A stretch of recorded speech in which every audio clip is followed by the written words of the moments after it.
Hey guys, Spooky Cat Lady here. This is gonna just be a short video because I'm taking a week off with my husband, having a good time.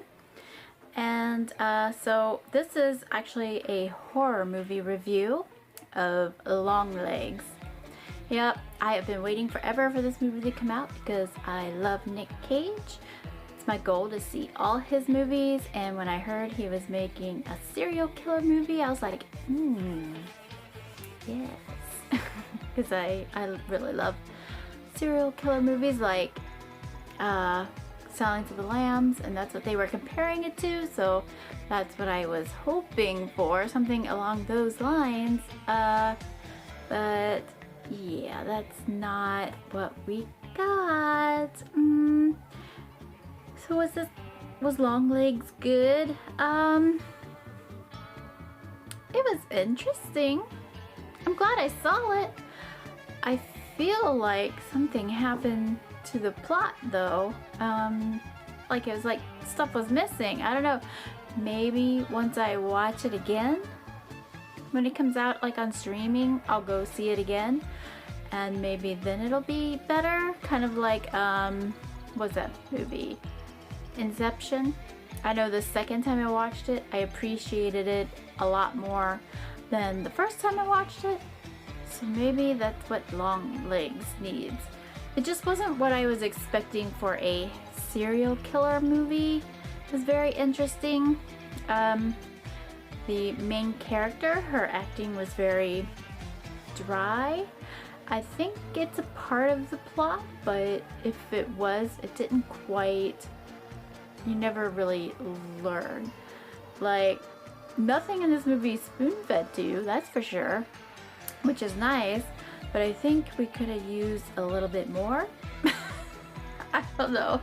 It just felt like something was missing in the plot, but I didn't hate it, and I thought Nick Cage did a great serial killer. I just wish the plot of everything else was better. And there's some aspects in the movie I don't want to say.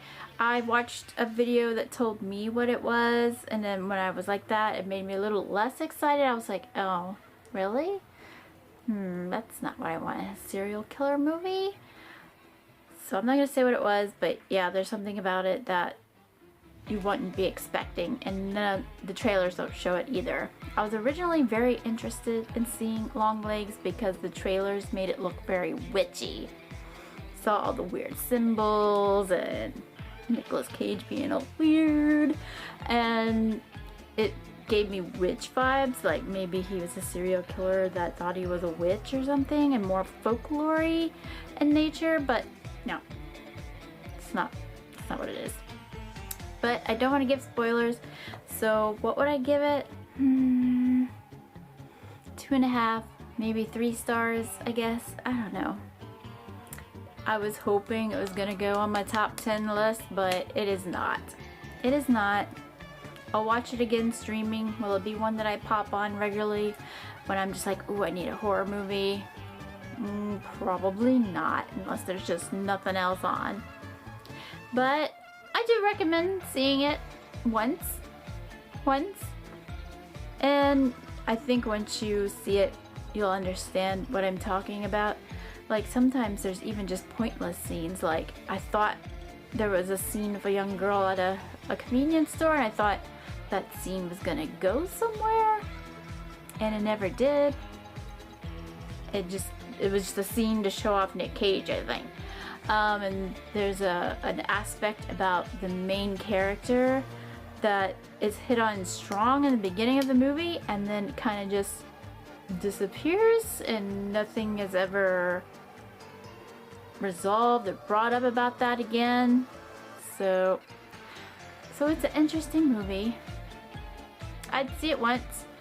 Maybe wait till streaming or rent it or something. I love going to the movies, so if you're just a movie person who loves horror movies, then go. I know some people have been loving this movie, so maybe I'm just being a snob. A horror snob. Yeah, so don't expect Silence of the Lambs. It is not. I'm trying to think of what I could compare it to. A book I can compare it to is I'm Not a Serial Killer by Dan Wells. If you've ever read that or heard about that, I can compare its plot to this plot, I think. And that one was also kind of like when you hear I'm not a serial killer and then you read the book, the plot is not what you're expecting it to be. So that is my review of Longlegs, and I'll see you later. Bye. More paranormal content coming up soon, I promise. We've got at least 5 or 6 locations. We're gonna have 2 control locations that are not haunted to test equipment to see what happens in a non-haunted location versus a haunted location. And we're gonna have some haunted amusement park coming up soon as well. So I'll see you later. Bye.